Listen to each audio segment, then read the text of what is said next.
Welcome to this explainer. Today, we are jumping right into a really fascinating character study. We're going to set up a side-by-side contrast of two fundamentally different archetypes of leadership by looking at two men from ancient history, Jehoram and Joseph. Now, both of these guys found themselves at the absolute pinnacle of influence. They literally held the lives and futures of thousands in their hands. But how they got there, how they wielded that immense power, and the legacies they left behind, well, they couldn't be more different. If you want to understand the true nature of authority and how it interacts with human character, you are definitely in the right place. Okay, let's dive into this. What actually happens when absolute power meets a corrupted character? That is the central question framing our whole narrative today. See, power itself is neutral, right? It's essentially just an amplifier. It takes whatever is already at the core of a leader's character and broadcasts it to the entire world. When you place immense authority into the hands of someone who lacks integrity, the results are predictably catastrophic. But, as we'll see, when power is paired with unwavering faith and wisdom, it becomes an incredible instrument for preservation. Section 1. Origins of Authority. Notice the stark contrast right out of the gate. Jehoram inherited his authority entirely by birth.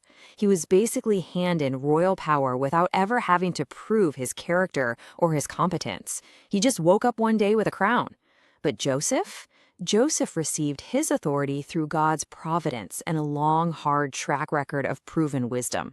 Early on, he possessed absolutely zero structural power. All he had was his father's favor and some God-given dreams. His authority wasn't a birthright at all. It was forged. Yet, despite these completely different paths to leadership, they actually shared a crucial starting point. Both of these men inherited a sacred spiritual heritage. They both knew the God of their fathers. But, having a solid foundation doesn't automatically guarantee a solid structure. Only one of these men embraced the covenant promises given to his family, while the other completely abandoned the Lord. Section 2. Family, Betrayal, and Suffering. I want you to reflect on this question for a second. How does a leader treat their own blood? The way a person handles power at the absolute highest level is almost always a reflection of how they handle relationships at the most intimate, personal level. And honestly, it's right here that we see the most shocking difference between Jehoram and Joseph. This is where the story takes a really dark turn. Jehoram, clearly feeling insecure in his unearned power, became the ultimate aggressor in a family rivalry. Just to secure his throne, he actually murdered his own brothers. He used his authority to violently eliminate his own blood. Contrast that with Joseph. Joseph wasn't the aggressor at all. He was the completely innocent victim of his brother's intense toxic jealousy. He was betrayed, thrown into a pit, and actually sold as a slave. So Jehoram inflicted profound injustice just to gain control, while Joseph suffered severe injustice despite his total innocence. And this brilliantly illustrates how a compromised character spirals completely out of control. Because he abandoned his spiritual roots, Jehoram followed the corrupt house of Ahab.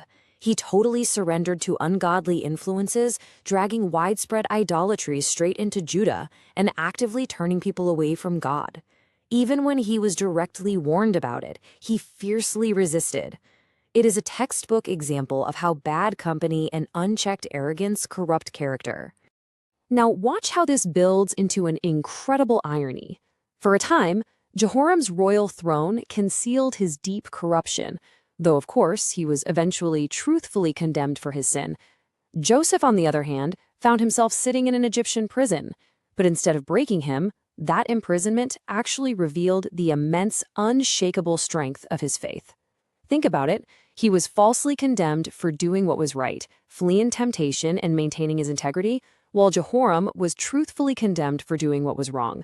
A throne hid a sinner, while a prison showcased a saint. Section 3. Wielding Power in Crisis. Let's look at the real essence of their leadership styles. Jehoram viewed authority as a weapon to control others. Whenever he faced opposition, his default setting was violence. He ruled purely through fear. But Joseph, who eventually rose to become the second most powerful man in Egypt, viewed authority as a mandate to serve. He used his immense power to preserve countless lives. And even when he finally had the upper hand over the very people who had been hostile to him, he endured it without ever seeking revenge. Because true leadership is measured by restraint and preservation, not control and violence. The geopolitical consequences of Jehoram's foolish leadership were absolutely disastrous. He didn't just ruin his own life, he corrupted his entire nation. His rule weakened dramatically at home, he lost territories through widespread rebellion, and he significantly contributed to Judah's national weakness. So when a national crisis finally hit, he failed completely. The guy possessed a crown, but absolutely zero godly leadership. But look at Joseph. His wisdom produced unimaginable preservation and stability. He openly acknowledged God as the source of his insight, and then he used that insight to strengthen Egypt through brilliant, highly disciplined administration. He became incredibly influential within a totally foreign culture, but he did it without ever compromising his own values. He foresaw a massive economic disaster, prepared an entire nation for it, and guided Egypt safely through a devastating famine. He cooperated faithfully with God's revealed purpose, and as a result, he didn't just save Egypt, he became a blessing to many nations. Section 4. The Final Legacy. So, the crucial point is right here. The ultimate divergence. Jehoram literally destroyed his own family. He used his power vindictively and viciously right up until the very end. But Joseph? When faced with the exact same brothers, who had literally sold him into slavery, brothers who were now completely at his mercy, he forgave them. He possessed the absolute power to punish them, but he actively chose compassion. He restored what betrayal had broken. Let's summarize the sweeping, permanent impacts of their tenures. Jehoram endangered God's people, he corrupted his nation, and he suffered because of his own rebellion. His final outcome, he died in humiliating judgment. Joseph, conversely, suffered faithfully before God raised him up to serve others. His national impact was being a monumental blessing to many nations, and his final outcome, he died in profound peace, surrounded by immense hope for Israel's future. Because of Joseph's incredible restraint, his wisdom, and his forgiveness, he accomplished something truly monumental. Joseph preserved the very family through whom the covenant promises would continue. He understood a profound truth, that God could take human evil, even the evil of his own brothers, and somehow transform it into a much greater saving purpose. Section 5. True Nature of Authority.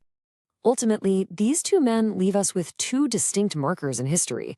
Jehoram left a blaring red alert warning of corrupt leadership. He inherited an incredible position, but entirely lacked the character to sustain it. He totally misused his inherited privilege. Joseph, on the other hand, left a timeless example of wisdom, mercy, and faith. He preserved his character through brutal betrayal and immense success alike. He used his hard-earned influence entirely for the good of others. I want to leave you with this final, powerful thought. Authority cannot protect rebellion from judgment, but God can transform faithful suffering into salvation. Power will eventually reveal exactly who you are. But as we see with Joseph, faithfully enduring adversity can actually position you to change the world. So think about the authority you hold in your own life, whether that's in your family, your community, or your career. Are you using it to control, or are you using it to preserve? Thank you so much for joining me for this explainer, and I hope it leaves you with a renewed perspective on how to lead with true wisdom.